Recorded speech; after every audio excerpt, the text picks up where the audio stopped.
Hi everyone, I'm Gideon. In this video, I'll be going through the first Python package I've built called SG Fixed Income Package, as well as the corresponding web app I built around this package.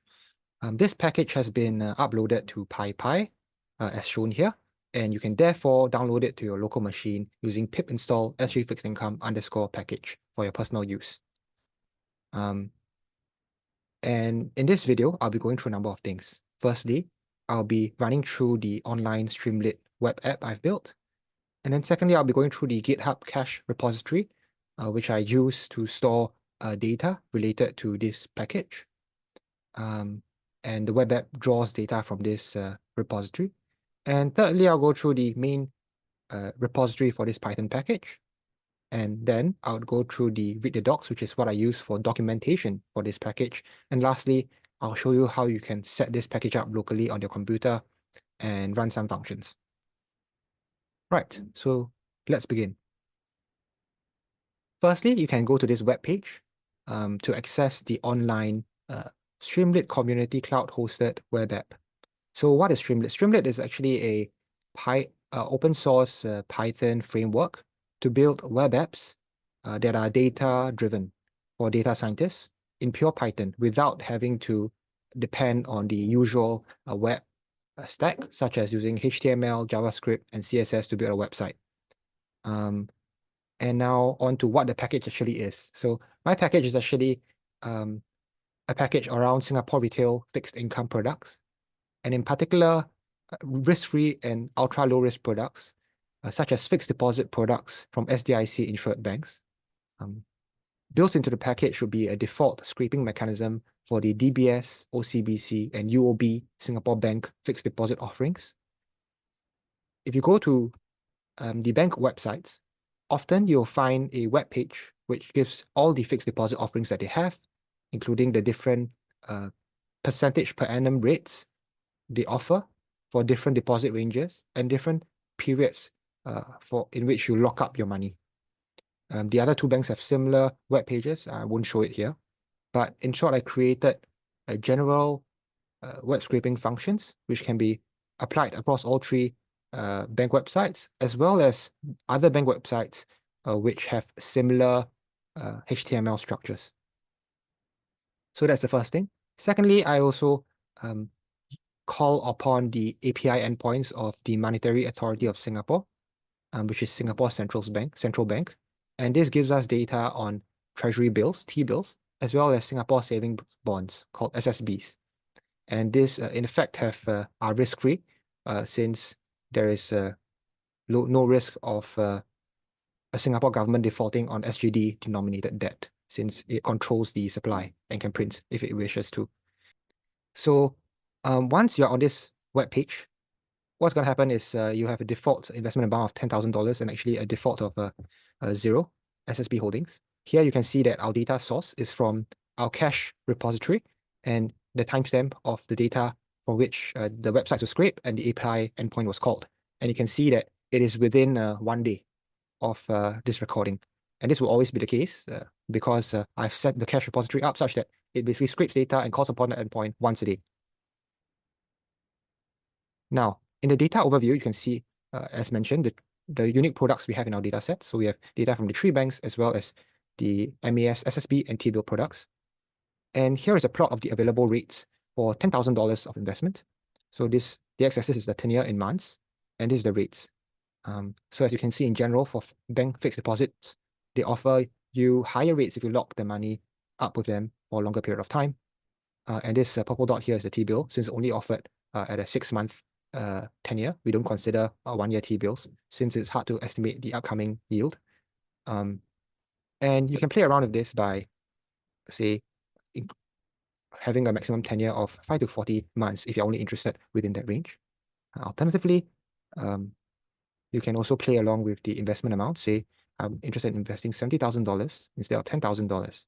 And here you can get the updated rates for that amount. In this raw data table, you get to see all the raw data we built our analysis upon, which is from the data we scraped from the bank websites as well as the call from the API endpoints.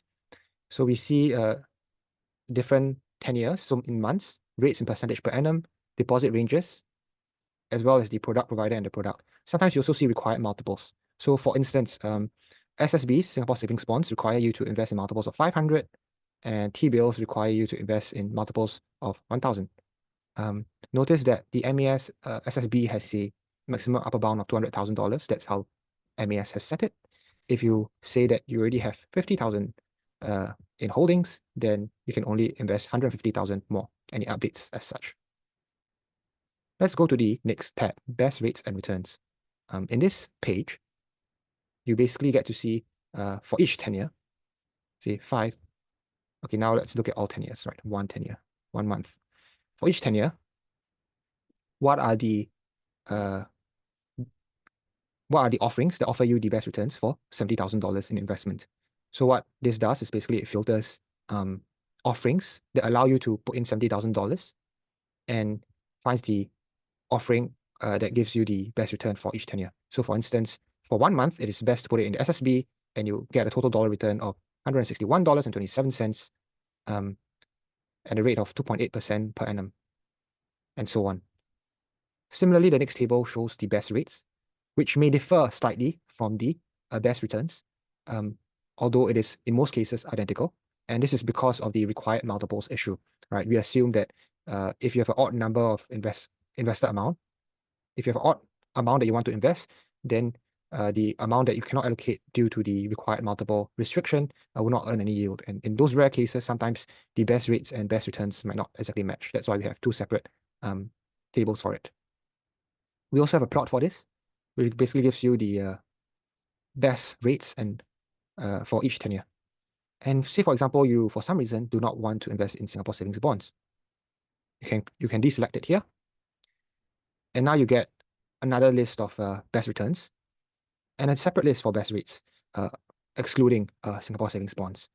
And the plot also updates itself. So for example, for 1 and 2 months of investment, it is the DBS fixed deposit offers the best rates for 70,000 Singapore dollars. For 6 months, the MAS T-bill offers the best rate. And in most other cases, the UOB fixed deposit offers the best rate, except for 2 specific months where the OCBC fixed deposit is better. Right. Now, sometimes you'll notice that it is better to actually allocate your money across multiple products rather than putting all your money into a single product. So for example, let's say we want to lock out our money for 12 months. As you'll notice that a lot of bank fixed deposit offerings are such that if you lock up a large amount of money with them, they actually offer you a lower rate than if you lock in a smaller amount. And in the case of $70,000, it may be more beneficial to lock up, to basically split the money into the three different banks fixed deposits as follows to get a higher return, dollar return, compared to just allocating the entire amount to a single bank's fixed deposit.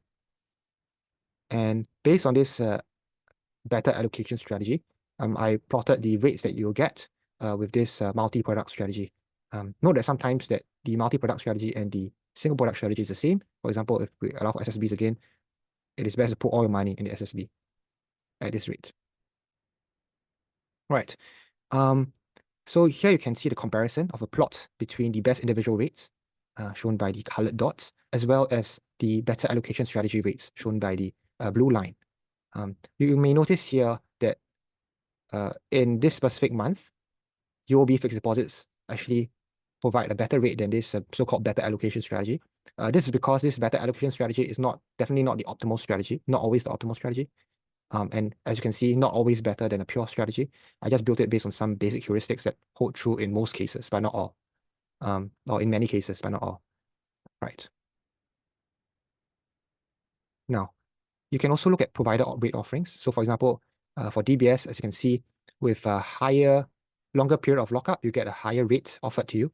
And you can see that these high rates are offered up to 20,000 Singapore dollars, and above that, you actually get very low rates.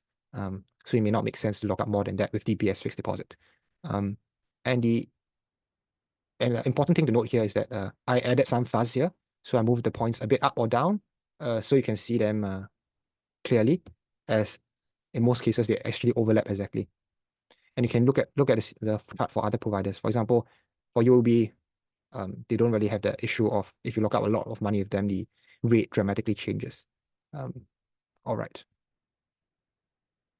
Next, you can look at rate comparisons. So for a given tenure, say 6 months, these are all the offerings provided for all deposit ranges, and these are the rates.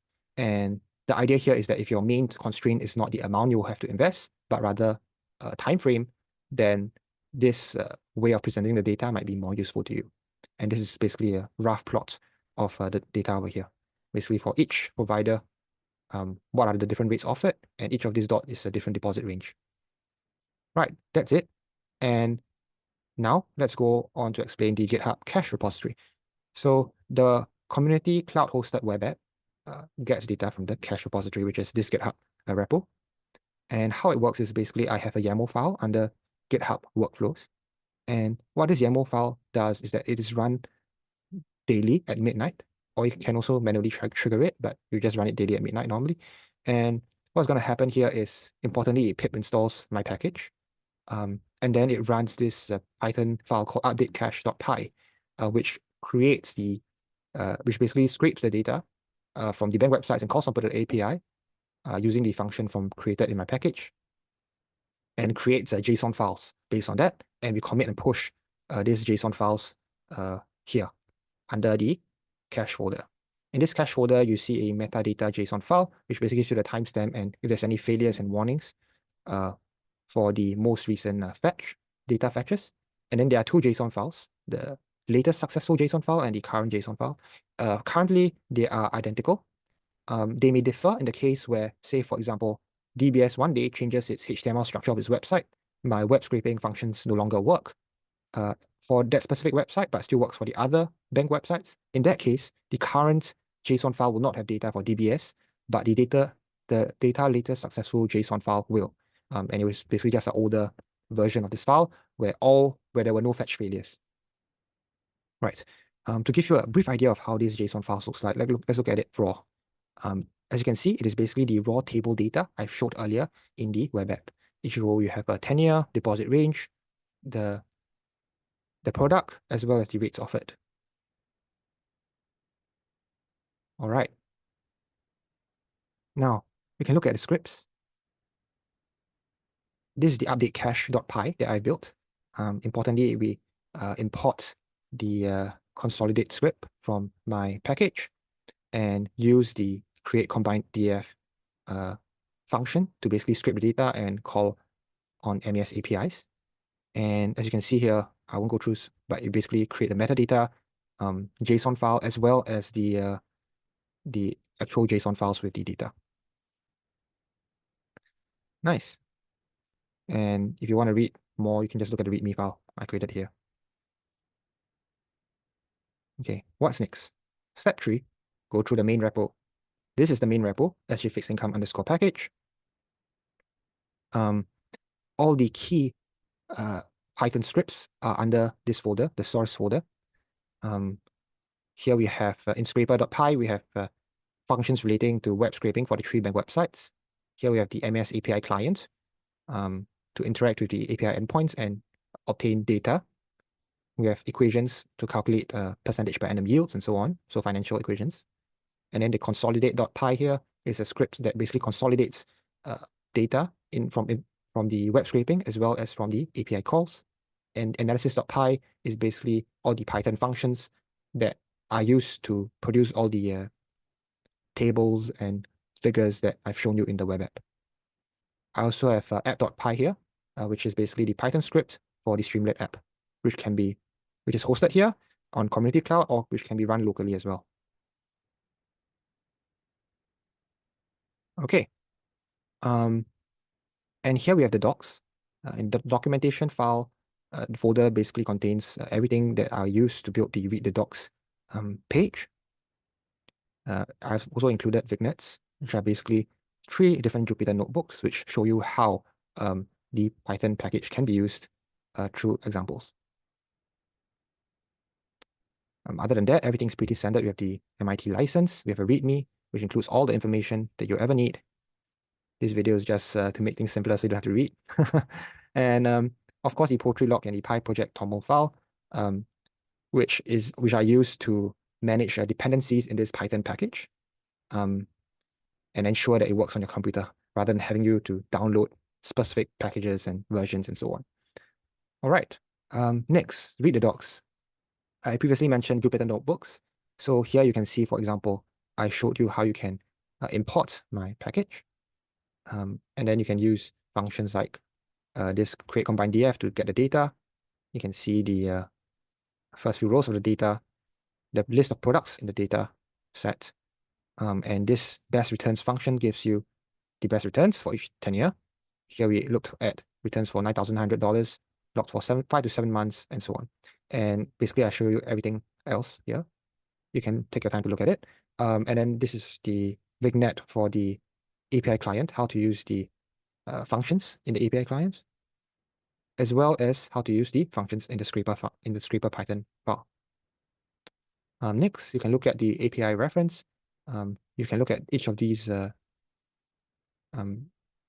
pages, and you can see the list of functions that I have that are included in each Python file, as well as their details. So their parameters, what they return, what error they raise in what situations, and a brief description of what they actually do. Right.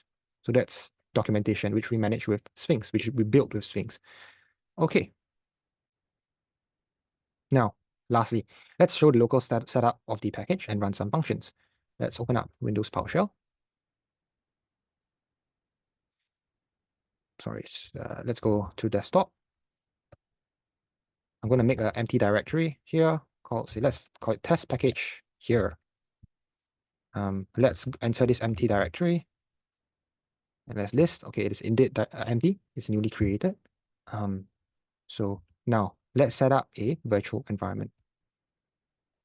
The idea of this is basically I want to create a blank slate environment to show you that my package works in anybody's environment, but just not, if I use my own environment, then you might say, oh, it only works because you downloaded the specific dependencies.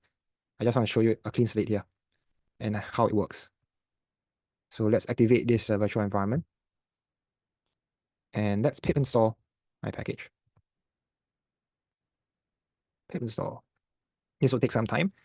So let's wait.